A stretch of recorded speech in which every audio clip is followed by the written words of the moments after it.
Cube Radio.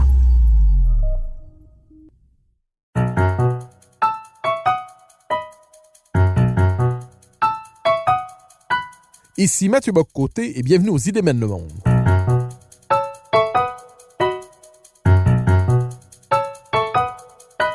À travers le regard des intellectuels québécois et européens, nous chercherons à comprendre les grands débats qui façonnent notre époque.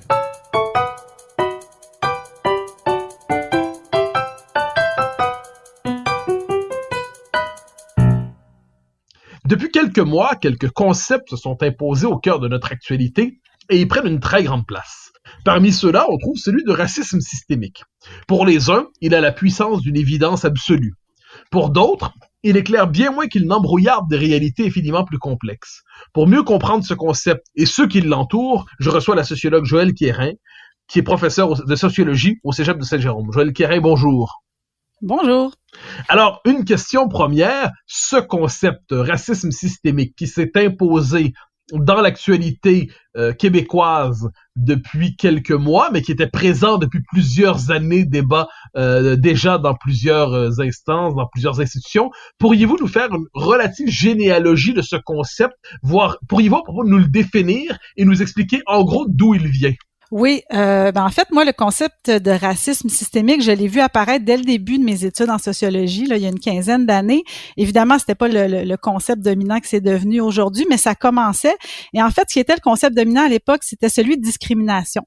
Donc, dont on élargissait le sens pour passer de ce qu'on appelait la discrimination directe à la discrimination indirecte, qui nous amenait ensuite à la discrimination systémique et ensuite au racisme systémique. Donc, il y a tout un chemin qui a été parcouru depuis ce temps.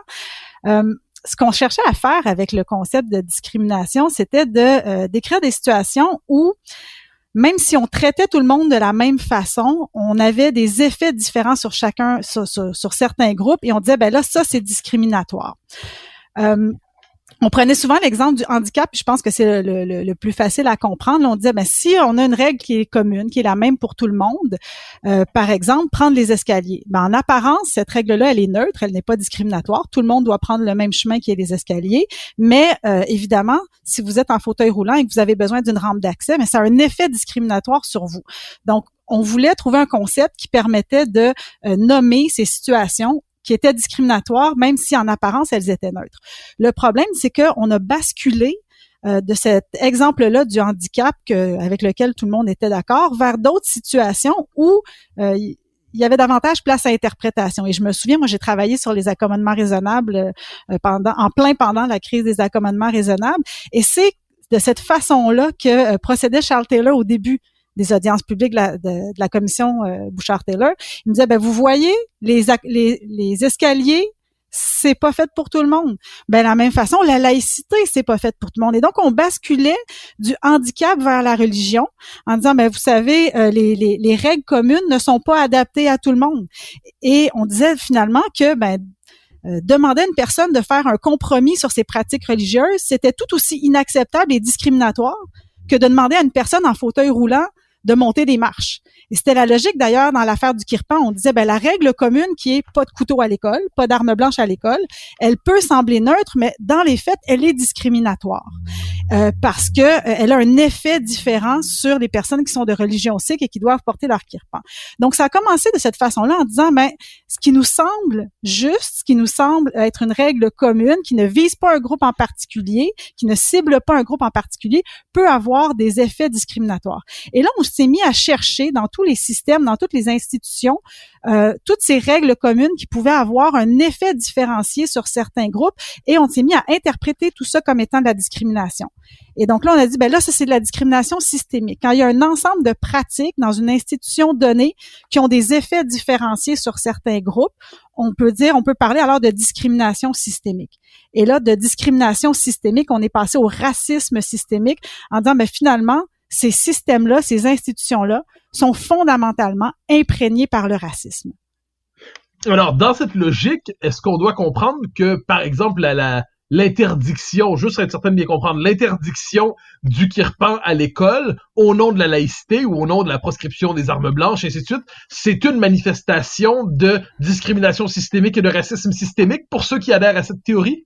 Absolument, et c'est pour ça que la Cour suprême a donné raison à la famille qui voulait permettre à son enfant de porter le kirpan à l'école. C'était au nom de cette logique-là, de dire l'interdiction générale des armes blanches n'est pas adaptée à l'ensemble des enfants, et donc appliquer cette même règle à tout le monde a un effet discriminatoire sur les personnes de religion sikh, et donc est une manifestation d'une discrimination qui est sournoise, qui est indirecte, qui est systémique.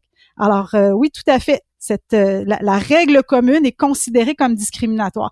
Et c'est ça qu'il y a dans le concept de racisme systémique, c'est de dire, vous pensez que votre système est équitable, vous pensez que votre système offre les mêmes possibilités et les mêmes services à tout le monde, mais dans les faits, il a un effet discriminatoire, il a un effet sur les groupes, donc on va dire racisés si on parle de racisme systémique. Alors oui, alors on arrivera bientôt au concept de racisé, qui n'est pas sans importance ici, mais revenons un instant sur la notion de discrimination systémique, racisme systémique. Corrigez-moi si je me trompe, mais dans le débat sur la laïcité qu'on a connu à partir des accommodements raisonnables, donc pas seulement dans le cas du kirpan à l'école, mais jusqu'à la loi 21, est-ce qu'on peut dire que les adversaires, par exemple, de la laïcité ou de la loi 21, considéraient que la laïcité de l'État relevait aussi du racisme systémique? Absolument. Ils l'ont dit dès le début, ils le disent encore, et c'est au fondement de l'argumentaire contre la loi 21 de dire que la laïcité, on prétend que c'est pour tous, on prétend que c'est un principe commun de séparation entre les religions et l'État, mais dans les faits, puisque la loi 21, puisque la laïcité pénalise davantage les minorités religieuses que la majorité, puisque les minorités religieuses sont plus nombreuses, par exemple, à porter un symbole religieux, alors dans les faits, puisque certains groupes religieux, certaines minorités religieuses, certains groupes religieux peut-être plus fondamentalistes sont davantage pénalisés par cette loi, sont davantage affectés par cette loi, mais dès qu'un groupe est davantage pénalisé, on considère que le système est fondamentalement discriminatoire, et donc c'est pour ça qu'il y a des accusations de racisme systémique envers la loi 21 depuis le début. Alors, quand on se penche sur ces concepts-là, j'ai deux auteurs en tête qui me viennent à l'esprit, Robin DiAngelo et Ibram X. Kendi, qui sont deux figures du nouvel antiracisme américain. On va avoir, par exemple, Robin DiAngelo qui va nous dire la suprématie blanche, ce n'est pas aujourd'hui le Ku Klux Klan, c'est pas des groupuscules qui se rallient au suprémacisme blanc comme on a pu le connaître dans l'histoire des États-Unis. Non, la suprématie blanche, en fait, elle se masque derrière l'universalisme libéral. Elle se masque derrière, on dirait en France, le républicanisme français. Elle se masque derrière la colorblind society, c'est-à-dire une société qui se veut aveugle aux différences raciales. C'est ce que nous dit aussi un auteur comme donc Ibram X. Kendi, qui va nous dire que toute prétention à l'universal, les racistes aujourd'hui se cachent derrière l'universalisme, ils se cachent derrière la prétention au libéralisme classique, pourrait-on dire. Est-ce que cette espèce d'identification implicite ou explicite de la suprématie blanche à toute forme d'universalité, est-ce que c'est un autre élément qui caractérise aujourd'hui cette nouvelle sociologie à prétention antiraciste? Oui, et maintenant c'est rendu là. Je vous dirais qu'au départ, quand on a commencé à développer ces concepts-là, ça n'allait pas nécessairement jusque-là, mais aujourd'hui, dans le discours militant, c'est très, très clair qu'on a basculé de ce côté-là en disant toute prétention à l'universalisme est effectivement une certaine forme de racisme, et je trouve que c'est vraiment un triste projet de société. Qu'est-ce qu'on peut espérer? Où ça nous mène, cette logique-là? Si on ne peut plus espérer s'affranchir des différences dites raciales, parce que la race n'existe pas, si on est pris avec ces catégories-là pour toujours et qu'il est impossible de s'en affranchir, qu'est-ce qui nous attend comme société, comme espèce humaine? Alors, vous avez évoqué, c'est une notion intéressante, on vous dit que la race n'existe pas, qui est une forme de consensus dans la pensée occidentale depuis plusieurs décennies. Mais ce qu'on voit depuis quelques années, c'est le retour paradoxal de la question raciale dans nos sociétés, mais à partir de la notion de racisé. Comme la notion de racisé, je la décris d'une certaine manière, vous me dites si je la décris correctement. On nous dit derrière la notion de racisé, c'est qu'il y a le blanc qui se cache derrière l'universel et qui produit des différences raciales en disant nous on est la norme et vous ensuite vous êtes les différentes catégories raciales, donc on vous racise. Est-ce qu'on peut dire qu'on est témoin aujourd'hui à travers ce vocabulaire d'un retour par la gauche, entre guillemets, de la question raciale dans nos sociétés? Oui. Et en fait, le concept de groupe racisé, je pense qu'au départ, il partait d'une bonne intention. Enfin, moi, la manière dont je l'interprète, l'idée de départ était de se débarrasser du concept de race. Parce qu'on voulait démontrer, dans le fond, on avait démontré que la race n'existait pas, et là, on cherchait un terme qui permettait de désigner les groupes qui étaient socialement et historiquement victimes de racisme, sans cautionner le terme de race. Donc, on s'est dit, on va dire groupe racisé ou racialisé pour montrer que la race était finalement une construction sociale. Donc, l'objectif était effectivement louable, c'était de se débarrasser du concept de race. Mais quand on regarde l'usage qui en est fait, on voit que finalement, le gros inconvénient, c'est aussi qu'il ne nous a pas permis de se débarrasser du concept de race parce que il encourage les individus à s'associer à une race, à s'identifier à une race, à en faire une composante de son identité finalement. Alors, le concept de groupe racisé voulait délégitimer le concept de race, mais finalement, il l'a réintroduit et lui a donné une nouvelle force finalement. Oui, est-ce que c'est pas ce qui se passe aujourd'hui de manière assez frappante, c'est-à-dire de plus en plus, les individus sont incités à se définir par leur identité, entre guillemets, raciale. C'est-à-dire plus que jamais dans nos sociétés, on va compartimenter selon la catégorie raciale. On va voir des blancs, des noirs, les différentes couleurs qu'on utilise pour nommer les gens. Est-ce que de ce point de vue, on n'est pas en train, plus que jamais, dans nos sociétés qui se veulent antiracistes, on n'est pas en train, plus que jamais, de compartimenter les individus selon des catégories raciales dont ils ne pourront pas sortir, d'autant que la bureaucratie tend à les y enfermer, à les y associer, à en faire des éléments de politique publique? Oui, et je trouve ça très frappant dans le débat public et même très, très, très récemment au Québec, à quel point on a commencé à entendre les gens dire « moi en tant que blanc » ou « moi en tant que personne racisée ». On n'entendait pas ça il y a à peine un an. Donc oui, c'est de plus en plus présent. Aux États-Unis, ça l'a toujours été. Là. Aux États-Unis, la population est très clivée selon ce qu'on appelle encore là-bas la race. Et j'ai l'impression qu'on a importé ces catégories-là des États-Unis, tout comme les autres concepts d'ailleurs. Et je le vois chez mes étudiants aussi parce que je leur présente ces concepts-là. Ce sont des concepts dominants en sociologie. On peut pas passer à côté. Et quand je leur explique c'est quoi un groupe racisé, j'ai de plus en plus d'étudiants qui lèvent la main et qui me disent, ben moi, est-ce que je suis racisé? Et, donc... je suis très embêtée. Je suis très embêtée de leur répondre parce que quels critères utilise-t-on pour déterminer si une personne est racisée? Je veux dire, on utilise les mêmes critères arbitraires que les théories racistes utilisaient autrefois pour catégoriser les gens en race. Donc, c'est assez terrifiant. À partir de quand une personne est-elle assez foncée pour être considérée comme racisée? Est-ce qu'on est revenu à cette façon-là de catégoriser les gens? Il y a là une régression, me semble-t-il. Vous parlez de régression. Est-ce qu'on peut aussi parler d'une confusion? Je m'explique. Au Québec, les Blancs, entre guillemets, si on veut à tout prix utiliser cette catégorie, il y a les anglo-saxons, les anglophones, il y a les francophones. Est-ce qu'on en sait historiquement le fait que les francophones étaient blancs les a pas empêchés d'être dominés?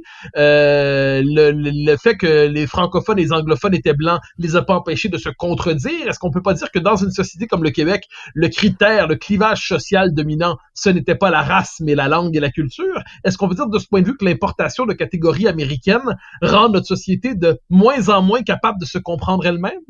Oui, effectivement, et on le voit aux États-Unis. Bon, il y a l'héritage de l'esclavagisme, du ségrégationnisme. On comprend pourquoi aux États-Unis, on compare continuellement dans les sondages électoraux, par exemple, les Blancs, les Afro-Américains, les Latinos. On le voit avec l'élection qui s'en vient là et tous les sondages qui sortent. Il y a une certaine pertinence à faire ces comparaisons-là parce qu'elles ont un sens historiquement et la population est effectivement et malheureusement clivée sur cette base-là. Mais au Québec, effectivement, on a le clivage, il est davantage linguistique et si on prend encore une fois l'exemple des sondages électoraux, on a toujours comparé les intentions de vote selon le groupe linguistique francophone, anglophone, allophone parce que c'est ça qui nous permet de comprendre la composition de notre société puis les tensions politiques ou les différentes allégeances politiques dans notre société. Et j'espère qu'on va pas importer des États-Unis cette segmentation-là selon la race entre immenses guillemets et se mettre à dire les Blancs votent pour tel parti, les Noirs votent pour tel parti. Là aussi, il y aurait, à mon sens, une grande régression et aussi, effectivement, une grande confusion.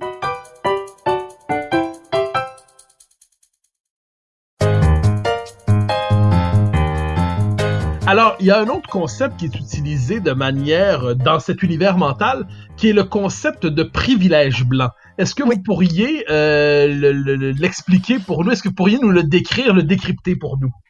Ben, le concept de privilège blanc, tout comme celui de groupe racisé, me semble-t-il, partait d'une bonne intention qui était de souligner que la vie est plus facile quand on a la peau blanche.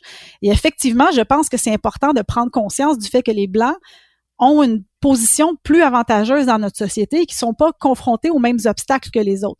Cela étant dit, quand on regarde l'usage qui est fait du concept de privilège blanc, il a d'abord et avant tout une fonction de délégitimation, de dire quand un blanc s'exprime, ben nécessairement c'est pour défendre ses privilèges et donc son point de vue est illégitime, est irrecevable.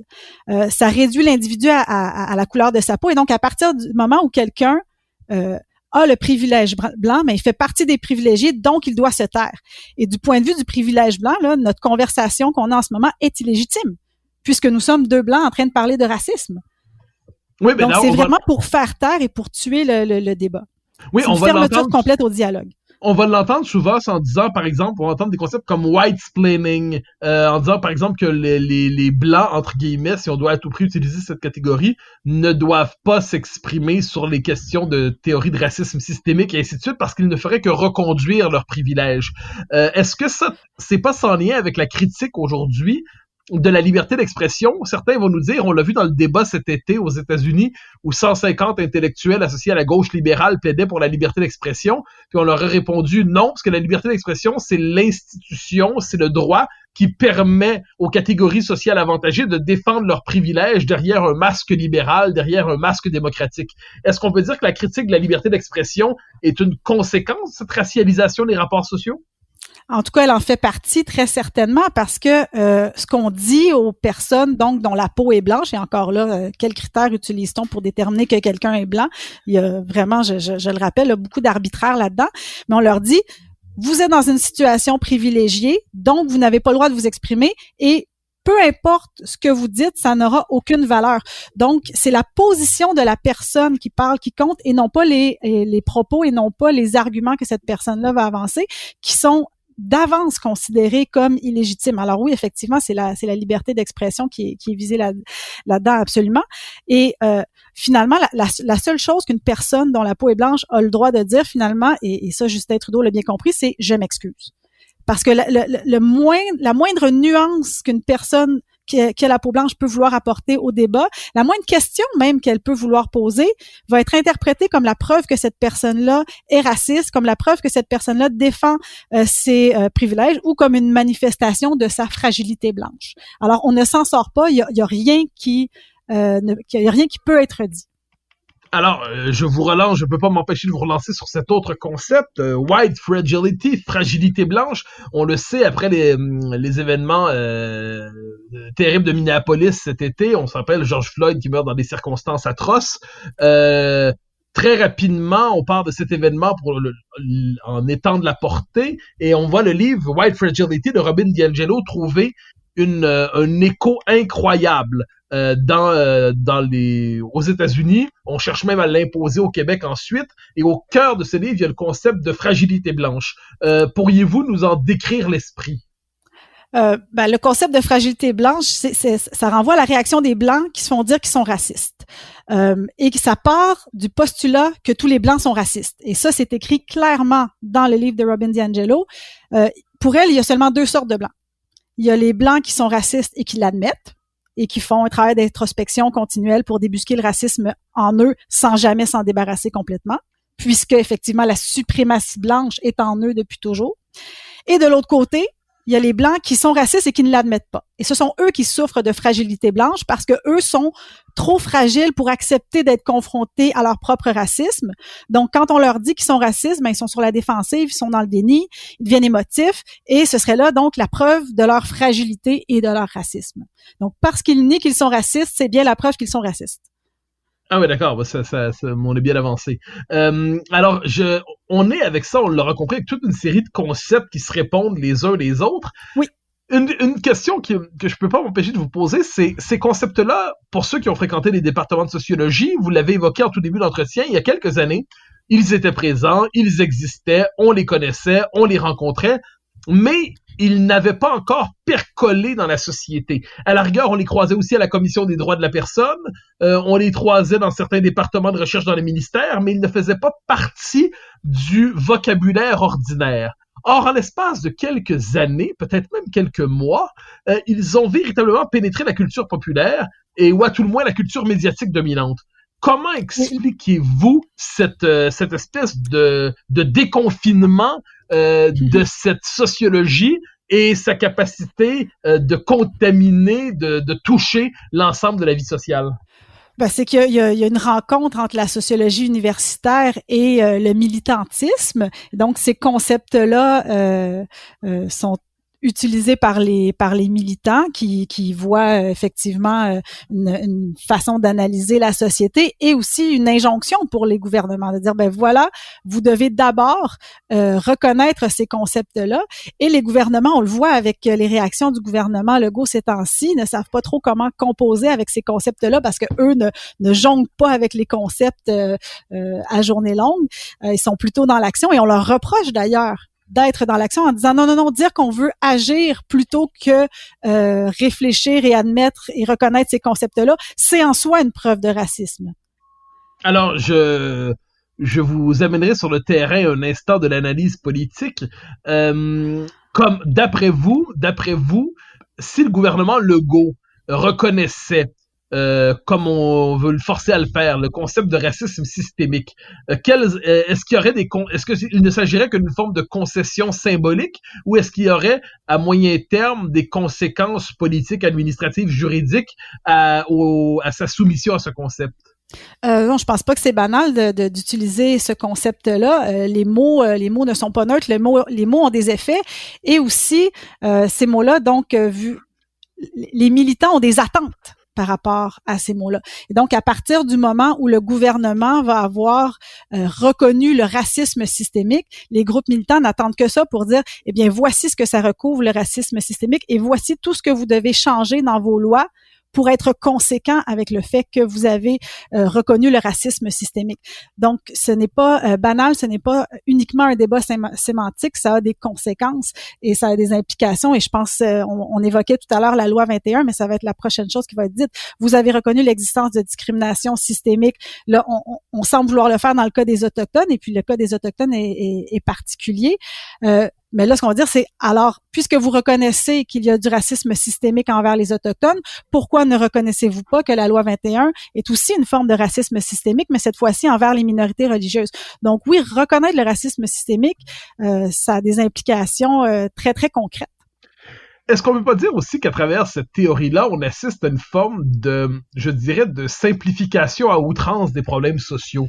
C'est-à-dire qu'il y ait des inégalités sociales, qu'il y ait des inégalités économiques, qu'il y ait des catégories de la population en situation de difficulté, tous en conviennent. Est-ce qu'il n'y a pas un problème au simple plan de l'analyse sociologique au fait de réduire ça, comme on le fait de plus en plus, aux catégories raciales, comme si finalement seules les inégalités teintées par le critère racial étaient désormais dignes de considération? Quand on va donner un exemple classique, mais on peut penser à certains quartiers populaires qui, sans être racisés, entre guillemets, sont dans des situations très difficiles aussi. Est-ce qu'on ne peut pas croire que cette espèce de racialisation des problèmes sociaux invisibilise toute une série de problèmes infiniment plus complexes qui méritent aussi d'être intégrés à l'analyse sociologique? Effectivement, aller dans un quartier populaire entre gros guillemets blanc et dites aux gens qu'ils ont un privilège blanc, s'ils vivent sous le seuil de faible revenu, peut-être qu'ils vont se demander où ils se trouvent effectivement leur privilège. Alors oui, ça simplifie l'analyse et ça réduit toutes les difficultés vécues par certains groupes à une question de racisme. Et donc, on utilise le mot racisme pour décrire toutes sortes de situations, dont certaines sont très graves, et ce qui est arrivé à Joyce Echaquan est certainement parmi les situations les plus graves qu'on peut imaginer. Mais on va utiliser le même mot, racisme, pour parler, par exemple, du manque de diversité dans les séries télé québécoises. Donc, on utilise le même mot pour désigner des situations qui sont complètement différentes et qui n'ont pas du tout la même gravité. Alors, en amalgamant tout ça, en disant, mais tout ça fait partie d'un même système, d'un même racisme systémique, on empêche toute nuance et on brouille notre compréhension. Alors, vous avez nommé quelque chose de très important. On a évoqué les circonstances tragiques qui ont entouré la mort de Madame Echaquan, les propos absolument abjects, haineux qui l'entouraient au moment dans ses derniers moments.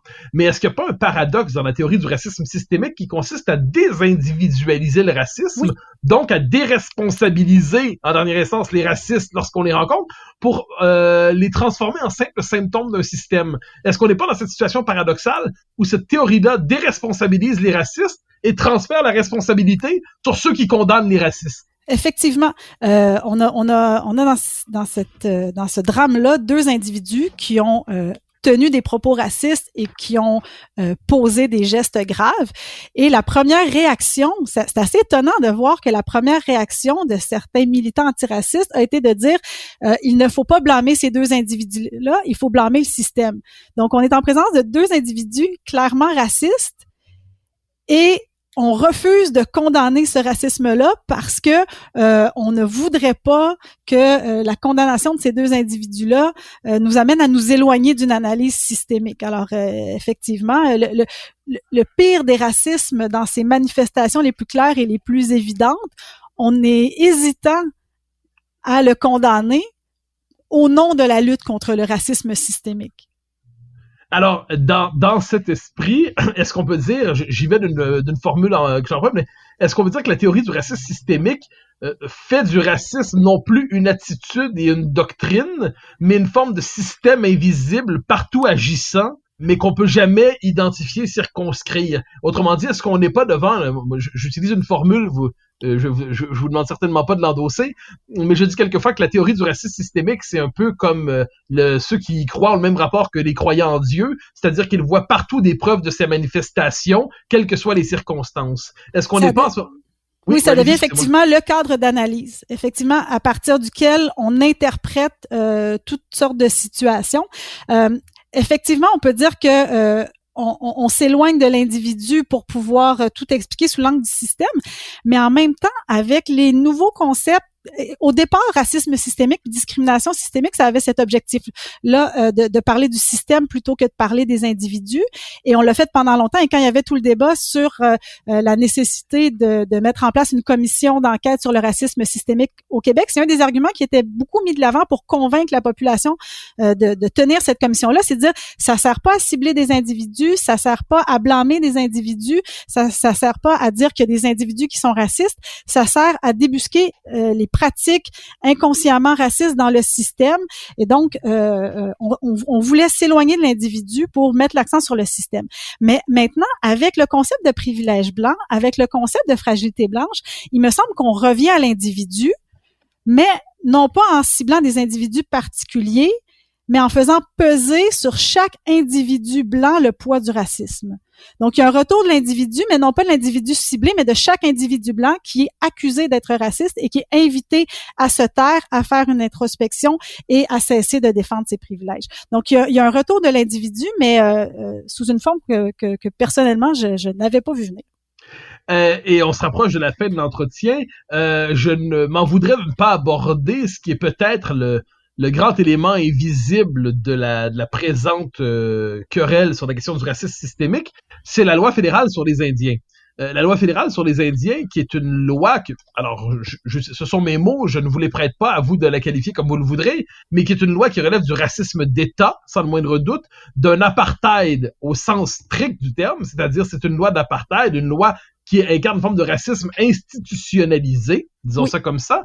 Est-ce qu'il n'y a pas quelque chose d'étrange à voir aujourd'hui le Québec, une partie du Québec, chercher à s'accuser de racisme systémique sans pour autant placer au cœur de ses critiques la loi fédérale sur les Indiens, qui, elle, à se condenser, pour peu qu'on s'intéresse à son histoire, est une loi qui correspond à tous les critères d'une loi authentiquement raciste? Oui, c'est la grande œuvre de John A. Macdonald, tout comme le système des pensionnats aussi, dont on commence à prendre conscience des effets sur les problèmes sociaux chez les Autochtones. Alors effectivement, quand on voit les gens manifester dans la rue avec des pancartes où il est écrit Québec raciste suite à la mort de Joyce Echaquan, effectivement, on peut pas s'empêcher de souligner que il manque un joueur important dans l'équation, qui est le gouvernement fédéral qui a mis en place ce système-là avec la loi sur les Indiens, et aussi, j'insiste, les séquelles des pensionnats dont on commence à peine à prendre la mesure. Alors, nous avons le temps d'une dernière question qui me semble fondamentale. D'après vous, quel concept devrait-on utiliser pour correctement décrire les phénomènes dont nous parlons en ce moment? Quel concept vous semble, pour autant ce qui s'est passé à Joliette, que ce qui se passe dans le rapport à l'État fédéral, que dans la question des inégalités, quels seraient selon vous les concepts les plus adéquats pour décrire correctement notre réalité et ne pas l'embrouiller? Ben, je pense qu'effectivement, il faut utiliser des concepts et non pas un concept, de tout amalgamer en disant tout ça, c'est du racisme systémique. On n'arrive plus à faire la part des choses et à apporter des nuances. Donc, quand il y a du réel racisme, je pense qu'il faut être en mesure de le nommer, de distinguer effectivement le racisme individuel des pratiques sociales racistes. Et quand on dit racisme systémique, ben il faut voir de quel système on parle puis qu'est-ce que ça implique. Est-ce qu'on veut dire que il y a du racisme dans le système ou est-ce qu'on veut dire que le système est fondamentalement raciste? Donc, je pense qu'il faudrait trouver des concepts qui permettent de distinguer ces deux réalités-là. Est-ce qu'on parle du système de santé qui est raciste ou est-ce qu'on parle de l'ensemble des institutions québécoises ou est-ce qu'on parle aussi de l'ensemble de l'encadrement légal en lien avec les Autochtones qui inclurait aussi effectivement la loi sur les Indiens? Donc, je pense que il y a des réalités diverses et ça prend une diversité de concepts pour pouvoir les nommer et apporter les nuances et les distinctions nécessaires. Alors, je vous impose une dernière question. Croyez-vous, de ce point de vue, que les commentateurs et journalistes sont parfaitement conscients de la signification des termes qu'ils utilisent lorsqu'ils utilisent le terme racisme systémique, ou est-ce qu'ils ont plutôt tendance à en faire une espèce de concept symbole pour témoigner de leur vertu ostentatoire, disons ça? Effectivement, et je pense qu'on en a eu la démonstration à l'émission Tout le monde en parle, là, lorsque tout le monde s'entendait devant la ministre pour dire mais voyons, le racisme systémique, c'est une évidence, pourquoi le niez-vous? Je pense que tous ceux qui utilisaient ce concept-là n'en avaient pas nécessairement tous la même définition, ils n'étaient pas nécessairement conscients qu'ils n'en avaient pas tous la même définition. Mais j'ai un certain espoir parce que j'ai beaucoup aimé la réaction d'Isabelle Picard quand on lui a posé la question, quand Guy Lepage lui a demandé avec le ton de l'évidence, est-ce qu'on peut lutter contre le racisme systémique si on refuse de le nommer? Et je m'attendais à ce qu'elle réponde poser la question, c'est y répondre, haha, sourire entendu. Et ça n'a pas été ça. C'est oui, il y a des actions qui peuvent être posées. Donc, je pense qu'on peut se passer de ces concepts-là et agir malgré tout. Et je pense que c'est ce qui peut nous rendre optimistes. Eh bien, pour ce remarquable travail de clarification conceptuelle, Joëlle Quérin, je vous remercie pour votre passage aux Idées mènent le monde. Merci infiniment et bonne fin de session en enseignement Zoom ou Télécran ou je ne sais quel est le format. On en est seulement à la mi-session et effectivement, l'enseignement à distance, c'est tout un défi. Merci. Bonne journée. Bonne journée.